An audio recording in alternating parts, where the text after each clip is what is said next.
y'all, Dixie here. Today I want to talk to you about my experiences with the InReach Mini versus the InReach Explorer Plus. I've had several people over the years ask which one do I prefer, which one would I recommend, and after using each of them for a year or more now, I feel like I can weigh in on that. I started off with the Garmin InReach Explorer Plus during my thru hike of the Continental Divide Trail, and that was pretty much because of the experiences I had on my thru hike of the Pacific Crest Trail the year before, specifically in the Sierra Nevada section. It was just a high snow year. It was pretty sketchy, and I wanted to be able to have the option going forward to message out and receive messages in addition to having like a personal locator beacon or the ability to hit the SOS button and call for help if I needed it. After a while, I chose to upgrade to cut some weight and sold my Explorer Plus and purchased the InReach Mini. They have many of the same features and functions as far as tracking your route or allowing other people to track you on your route, sending and receiving messages, having the ability to call for help, etc. But there are definitely some differences between the two devices. One of the differences between the two units, as I've already mentioned, is the weight.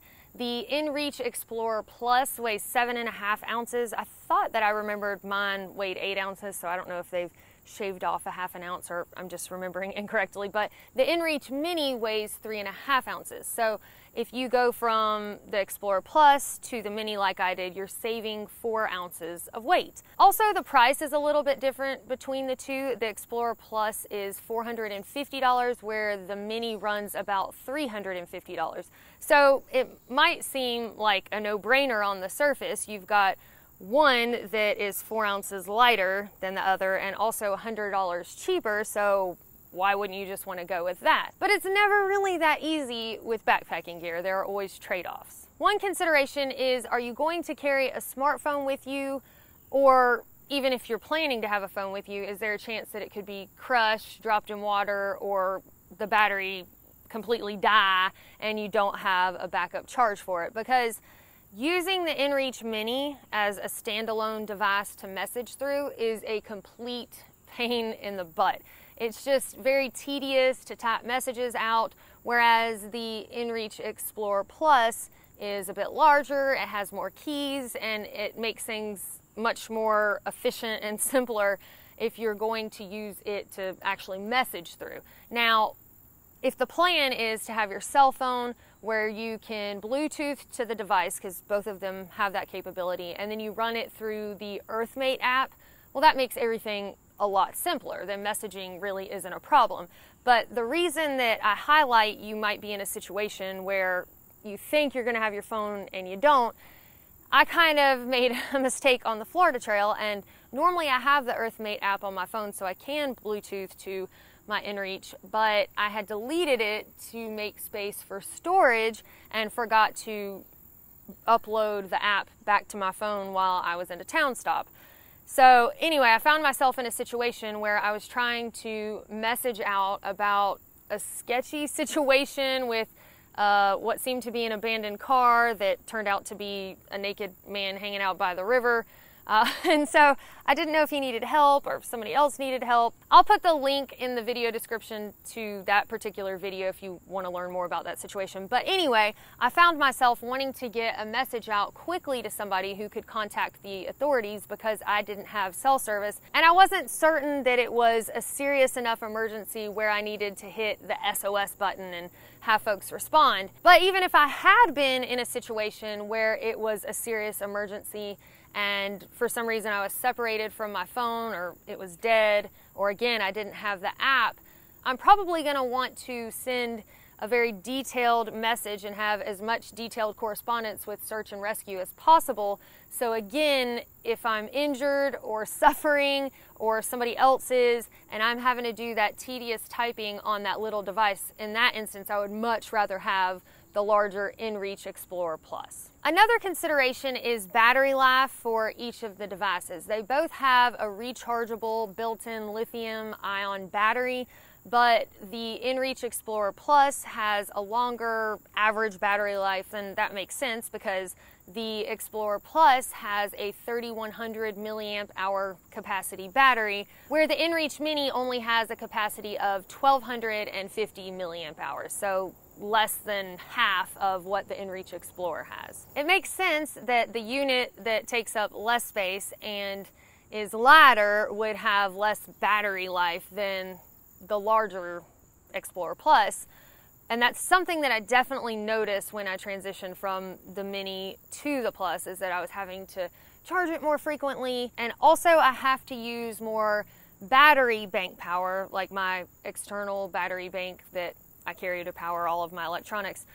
I have to use more power for my phone, because with the InReach Explorer Plus, because it wasn't quite as much of a pain to send a message through it, I didn't always have it Bluetoothed to my cell phone. If I just wanted to send a quick message, you know, I'd probably just type it on the device itself.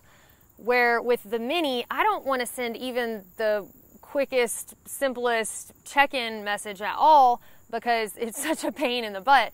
So I always have it Bluetooth to my phone when it's on. And so that's a consideration. How much battery power in the device itself, but also how much you're going to end up using extra if you have it linked to your phone all the time through Bluetooth, rather than messaging on the device itself. And you know, you might not find it too tedious, and you might be fine just messaging through the Mini, but definitely something I noticed and something I would recommend people to think about. Next, I want to talk about navigation. Typically, I use my iPhone to navigate, whether I'm using the Guthook app or the All Trails app. I can put it in airplane mode and see where I'm at while I'm on trail. But when I had the InReach Explorer Plus, it was nice to know that I had a backup source of navigation. The InReach Explorer Plus comes with color maps already downloaded onto it, and I ended up needing this backup source of navigation when I was on the CDT one day. It was the last day. I was heading into town that day to recharge everything, but my cell phone died and my backup battery bank was dead before I could get there. So I was able to pull up the map, see the topography, see the trail itself, and that way if I had a question like, hey, I hadn't seen a blaze in a while, I wonder if I'm still on the right path, I could open up the Explorer Plus and see that yes, I was still on the CDT. So it was nice having that, although I didn't actually make a wrong turn that day, but the CDT is one of those trails where it is easy to do that. Now with use for the InReach Mini, you can download maps to your phone for offline use and then have that Earthmate app on your phone and still use it for navigation, but if something happens to your phone, again, it won't be a backup source of navigation. So if you want something that's more straightforward and just not an extra step and also a backup source of navigation, then the InReach Explorer Plus would be more fitting for you. Finally, I want to talk about the difference in brightness of the two devices.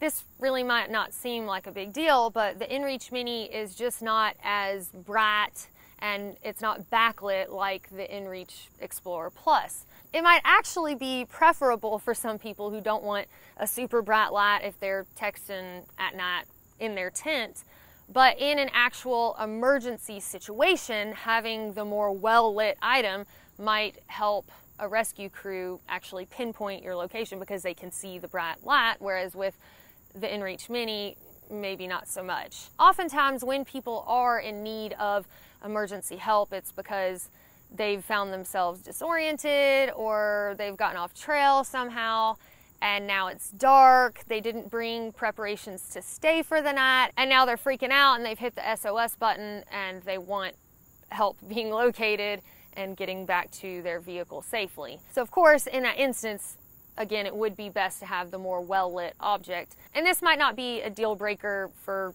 you as an individual either way, but it is a consideration. And also, because I mentioned the SOS situation and oftentimes those happening after dark and people not being prepared, I'm going to include a link to another video that I made about the 10 essentials of hiking, things that you should have with you if you step foot on trail, regardless if you're super familiar with the area or you're not planning to stay the night, or oh, this is a well-traveled path and you know, I'm not gonna get stuck out here. You should have these 10 items covered just to make sure in an emergency situation that you can survive the night if you need to. All right, so with all of those considerations, which device is the best? Well, the answer to that is often the answer to many things, and that's, it depends. It depends on you and the type of hiker that you are. If you're somebody who is going on day hikes or shorter trips and you're not really worried about having extended battery life, or if you don't really chat it up while you're in your tent at night and you're probably just going to send preset messages to let somebody know that you're alive, or if you're visiting the same areas and backpacking the same trails over and over, so you're very familiar with the areas and might not have the same likelihood of getting lost as if you were going to a new trail each time you went backpacking. In all of those instances, the InReach Mini might serve your needs just fine. Or on the flip side of things, you might be the person who is going to be exploring new places frequently for longer trips, and you do like to text a lot and check in back home. Or maybe even you're somebody who's not planning to hike with a phone at all. Then in that case, I think the InReach Explorer Plus might fit those needs better. I think regardless, you're not gonna go wrong with your decision. One might be preferred over the other, but the best thing that you can do is to have some sort of device with you on trail so that if you need help, you can call for help and communicate with the rescue crew that's coming to get you. So in that instance, you're making the right decision to get it in general, and the rest is just, you know, little details as far as what might work best for you. Now that I have the InReach Mini, I mean, I'm still happy with it. I saved 4 ounces, and as I'm constantly adding camera equipment to my base weight, that probably did work out best for me. But if I had to do it again and I still had the InReach Explorer Plus and I knew what I know now, I'd probably just stick with that and really wouldn't go through the trouble of the upgrade, if you will. All right, y'all, well, that is all I have for you today. If you are somebody who has the InReach Mini or the Explorer Plus, or especially if you've used both of them, I would love to hear your thoughts about that particular device in the comments below. Thank y'all so much for watching. Don't forget to subscribe before you go, and we will see y'all next time.